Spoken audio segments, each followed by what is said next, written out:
This is how you perform Umrah. Your first step is to perform ghusl. After performing ghusl, only men, they can use any fragrance before they wear ihram clothing. After that, you wear your ihram clothing. Now men need to make sure that they don't wear any sandal which covers their ankles. As for women, they need to make sure they don't wear any niqab, they don't wear gloves, but the entire body is covered. Now they can wear any clothing they want, but it needs to be covered properly. So a jilbab or khimar is the best. You also need to make sure your feet and ankles are covered.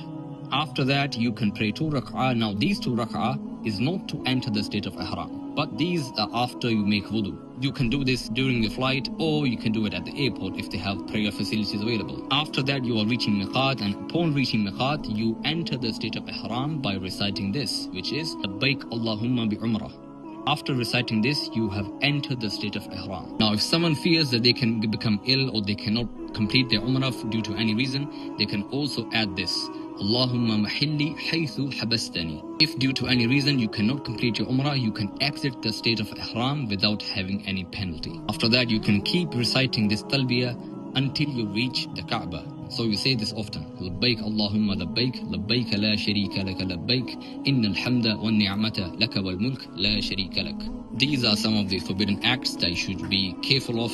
You cannot do any of this if you have entered the state of haram. After entering the haram, you begin your tawaf at the black stone. You raise your hand and you say Bismillahi Allahu Akbar, and then you start doing 7 anti-clockwise circles around the Kaaba. On each circuit, when you reach the corner before the black stone, which is called Yemeni corner, you say the dua, رَبَّنَا آتِنَا فِي الدُّنْيَا حَسَنَةً وَفِي الْآخِرَةِ حَسَنَةً وَقِنَا عَذَابَ النَّارِ. You say this dua until you reach the black stone. After that, you say the same thing again and you say Allahu Akbar. You go around again, you go to the Yemeni corner, you say, keep repeating this dua until the black stone, and you keep doing the same thing until you have finished your tawaf. After completing tawaf, you go to the Maqam Ibrahim and you say وَاتَّخِذُوا مِن مَقَامِ إِبْرَاهِيمَ مُصَلَّى. And then you pray 2 rak'ah behind Maqam Ibrahim. You need to make sure that you are behind the Maqam Ibrahim to pray 2 rak'ah. Now in these 2 rak'ah, you can recite in the first rak'ah Surah Kafirun and the second rak'ah Surah Ikhlas. After praying 2 rak'ah, you go and drink Zamzam water. Then you go to start your sa'i. Now sa'i is also 7 laps. You go to Mount Safa and you read this dua. This dua is also written when you are reaching Mount Safa. So you can read it from there or either from this book.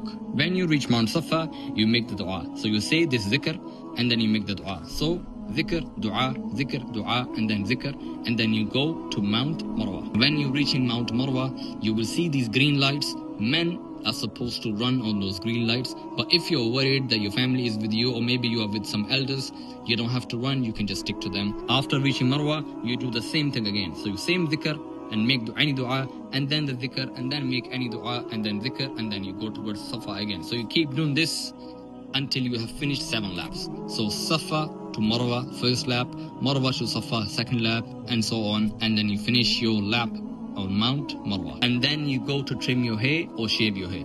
Now you need to make sure that you either shave it all for men or you trim all the sides. And for women, you only have to trim a fingertip length. After this, your Umrah is complete. You can exit the state of Ihram. When you're performing your Umrah, you need to make sure you avoid these mistakes: pushing to kiss the black stone, believing that the black stone can benefit, or wiping and kissing the walls, raising your voice, or kissing and seeking blessing from Maqam Ibrahim, because these types of things are very dangerous. May Allah subhanahu wa ta'ala accept your Umrah and invite you again and again.